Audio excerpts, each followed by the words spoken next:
नमस्ते दोस्तों। Second service होकर आ गई है गाड़ी, लेकिन उसमें चलिए जो प्रॉब्लम्स थे वो तो सॉल्व नहीं हुए, लेकिन गाड़ी में एक अच्छी चीज़ मैंने करवा ली है। अपनी जो गाड़ी है बलेनो, उसकी under body anti rust protection coating करवा ली है मैंने। तो दोस्तों चलिए इस वीडियो में मैं आपको बताऊंगा कि भाई ये करवाना ज़रूरी है या नहीं, और इसके क्या क्या एडवांटेजेस और डिसएडवांटेजेस रहते हैं। तो दोस्तों जनरली क्या होता है कि भाई ज़्यादातर लोग अपनी जो नई गाड़ी लेते हैं उसको बाहर से सिरामिक कोटिंग या फिर पीपीएफ कोटिंग करवा लेते हैं, लेकिन वो लोग अपनी गाड़ी के अंडर बॉडी जो पार्ट होता है ना, जिस पर कंपनी ने सिर्फ एक कोट ही पेंट लगाया होता है, और जो अपने जो ऊपरी सतह होती है ना, उस पर कंपनी ने 3 कोट का पेंट किया होता है, तो उसके ऊपर और कोटिंग करवाते हैं, प्रोटेक्शन फिल्म्स लगाते हैं। लेकिन अपनी गाड़ी के जो अंडर बॉडी पार्ट्स होते हैं ना, उसके लिए कोई भी प्रोटेक्शन या फिर कोटिंग या एटसेट्रा कुछ नहीं करवाते। मैंने अभी मेरे पास जो बजट था उसके हिसाब से मैंने बाहर का कुछ अभी काम नहीं किया है, पीपीएफ या सिरामिक। लेकिन मुझे पता था कि भाई मुझे गाड़ी लंबे टाइम तक यूज़ करनी है, इसलिए मैंने ये टाइम देखकर नई गाड़ी है तो अभी ये चीज़ करवा ली कि भाई मैंने अपनी गाड़ी का जो अंडर बॉडी पार्ट है उसको पूरा से प्रॉपर तरीके से कोट करवा लिया है। दोस्तों अगर मैं बात करूँ जो अंडर बॉडी पार्ट्स होते हैं ना, वहाँ पर कंपनी सिर्फ एक कोट पेंट लगाती है, ठीक है। और वहाँ पर क्या होता है कि भाई हम ज़्यादा गाड़ी को साफ भी नहीं करते। अगर हमने वॉश के लिए दे दी या फिर अपनी सर्विस में दी है, उस टाइम पर वॉश होती है तभी वो क्लीन होती है। बाकी तो हम वीकेंड में भी कुछ अपने यहाँ पर वर्कर को रख देते हैं या फिर खुद से भी हम साफ कर देते हैं गाड़ी को। लेकिन जो नीचे का जो पोर्शन होता है ना, वो इतनी रिपीटेडली और अच्छी तरह से साफ नहीं होता है। तो वहाँ पर क्या होता है कि भाई जो ये मैंने कोटिंग करवा ली है ना, उसका मैं कुछ 2-3 बेनिफिट्स आपको दिखाता हूँ, और एज वेल एज वहाँ पर एक डिसएडवांटेज भी है। तो ये पूरा मैं आपको इस वीडियो में बताता हूँ। अगर पहले बेनिफिट की अगर बात करें ना, तो जो अपने अंडर बॉडी पार्ट्स का जो कोट करवा दिया ना, उससे गाड़ी की जो लाइफ स्पैन है ना वो बढ़ जाती है, ठीक है।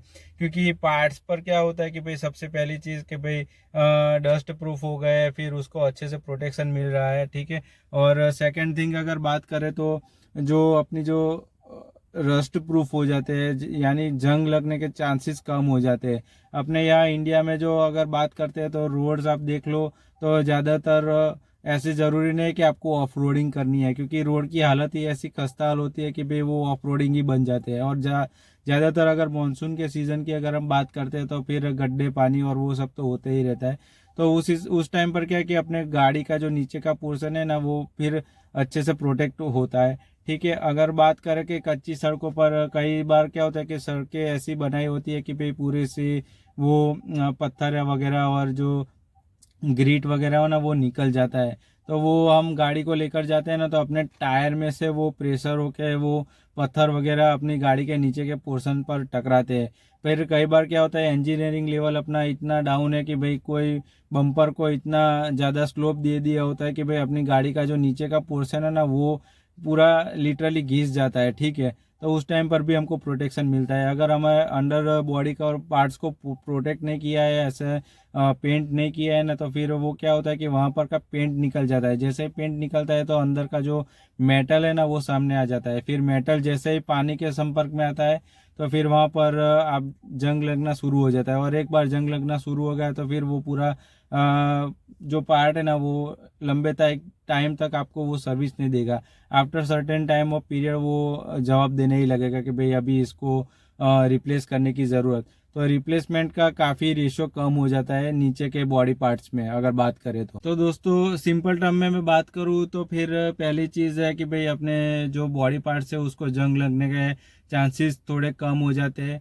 दूसरी बात अगर करें तो अपने यहाँ पर सड़कों में जो गड्ढे होते हैं या फिर कच्ची सड़कें होती है, पत्थर वगैरह टकराने के चांसेस है, उससे जो डैमेज होने के चांसेस है नीचे के बॉडी पार्ट्स को, वो कम हो जाते हैं। और तीसरी बात करें दोस्तों तो जैसे ही जंग लगने के चांसेस कम हो जाते हैं, फिर पार्ट्स को डैमेज होने के चांसेस कम हो जाते हैं, तो उस टाइम पर डेफिनेटली सीधी असर होती है, उसकी गाड़ी की जो लाइफ है ना वो लंबी हो जाती है, ठीक है। मशीनरी की वैल्यू लंबी हो जाती है, पार्ट्स की वैल्यू और जो वैलिडिटी है वो लंबी हो जाती है। तो ये सीधा सीधा आपको बेनिफिट मिलने वाला है। फिर रबर और वैक्स इंसुलेशन कुछ कुछ जगह पर होता है, उस टाइम उससे क्या होता है कि भाई आप गाड़ी अच्छी तेज़ गति से चलाते हो, उस टाइम पर जो रोड नॉइज़ है, फिर अपने जो पुर्जों का जो नॉइज़ होता है ना, वो थोड़ा कैबिन के अंदर कम आता है, क्योंकि वैक्स और रबर जो होता है ना वो जो अननेसेसरी नॉइज़ है ना उसको एब्सॉर्ब कर लेते हैं। तो ये कुछ मोटे मोटे 4 बेनिफिट हमको मिल जाते हैं अगर हम अंडर बॉडी पार्ट्स को अगर हम प्रॉपरली कोट करवा लेते हैं तो। और अगर दोस्तों डिसएडवांटेज की मैं बात करूँ ना, तो डिसएडवांटेज एज सच कुछ है नहीं, लेकिन एक बड़ा डिसएडवांटेज यही है कि भाई आज के टाइम पर कुछ फ्री नहीं मिलता है, तो आपको पैसे लगाने पड़ेंगे। मैंने भी 1800 रुपये लगा दिए है, तो एक अच्छा सा कोटिंग करवा लिया है। जनरली मुझे मालूम है कि मेरी गाड़ी ये जो है ना वो लंबी चलने वाली है, ऐसा नहीं कि मैं सेल कर देने वाला हूँ। ये मेरी लाइफ की मेरे अर्निंग से कमाई हुई पहली गाड़ी है, तो ये मेरी लाइफ टाइम मेरे साथ रहने वाली है। मुझे पता है मैं नई गाड़ी दूसरी गाड़ी भी लूँगा, अच्छा कमाऊँगा, मेहनत करूँगा, लेकिन ये ऑलवेज़ मेरे गैराज में ये गाड़ी रहने वाली है, क्योंकि ये मेरी कमाई की पहली गाड़ी है, तो ये ऑलवेज़ मेरे साथ रहने वाली है। तो मैं अभी से इसको प्रोटेक्ट कर रहा हूँ कि मैं इसको कैसे लंबी लाइफ दे सकूँ। मेरी जो पुरानी मेरे फादर की गाड़ी थी वो भी ऑलमोस्ट 20 ईयर्स हमने चलाई थी। उसमें ना ही हमने ऊपर बॉडी पर कुछ कोट करवाया था या फिर अंडर बॉडी कोट करवाया था, लेकिन वो सिंगल हैंडेड यूज़ होती थी। मेरी फैमिली में ही हम लोग प्रॉपरली यूज़ करते थे, तो 20 साल तक विदाउट एनी प्रॉब्लम वो चलती आई थी। तो मुझे पता है कि इसको अगर मैं अच्छे से मेंटेन करता हूँ तो लंबे जा सकती है ये गाड़ी भी। तो दोस्तों ये एक शॉर्ट इन्फॉर्मेटिव वीडियो बनाया था कि भाई आपको भी अपनी गाड़ी को अगर चाहते हो कि भाई लंबी सर्विस आपको और प्रॉपर सर्विस आपको दे गाड़ी एज वेल एज गाड़ी के पार्ट्स वगैरह, तो प्लीज़ आप अंडर बॉडी प्रोटेक्शन ये करवा लीजिए, बॉडी का कोटिंग करवा लीजिएगा। एक ज़रूरी चीज़ है। और अननेसेसरी लोग आजकल क्या करते हैं कि भाई वो क्रोम में गार्निशिंग वाला जो होता है ना वो सब एसेसरीज में लगाते रहते हैं। साइड में लगा दिया, आगे लगा दिया, पीछे लगा दिया। अगर वो पट्टी लगाने के लिए आप 1000 रुपये खर्च कर सकते हो, तो क्या आप अपनी गाड़ी के जो रियल पार्ट्स है उसको प्रोटेक्ट करने के लिए एक कोटिंग नहीं करवा सकते? तो एक जेन्यून मेरा जो आप सबसे क्वेश्चन है कि भाई जहाँ पर पैसे लगाने ना वहीं पर आप पैसे लगाओ। अननेसेसरी आप क्रोम की या फिर ऐसे यहाँ पर कर्टेन लगा दिए अपने विंडो पर, या फिर कुछ ऐसी मॉडिफिकेशन करवा दी, या फिर यहाँ पर कुछ अपने यहाँ पर गाड़ी के अंदर एसेसरीज लगवा दी, तो उसके लिए मत जाइए, उसके लिए पैसे मत खर्च कीजिए। अभी बेटर है कि आप अपनी गाड़ी को वेल मेंटेन रखिए, कैसे वो लंबी चल सके उस पर आप पैसे लगाइए। ठीक है, तो दोस्तों अगर आपको वीडियो पसंद आई हो तो प्लीज़ लाइक कर दीजिएगा और चैनल को सब्सक्राइब कर दीजिएगा, क्योंकि आप जब वीडियो को लाइक करते हैं और चैनल को सब्सक्राइब करते हैं ना तो बहुत ही मोटिवेशन मिलता है कि चलिए अच्छे कंटेंट बनाऊँ और आप सबसे शेयर करता रहूँ। तो प्लीज़ दोस्तों अभी वीडियो को लाइक कर दीजिए और चैनल को सब्सक्राइब कर दीजिए। और मिलते हैं दोस्तों अगली वीडियो में, तब तक के लिए take care, stay happy and healthy, and thanks for the watching.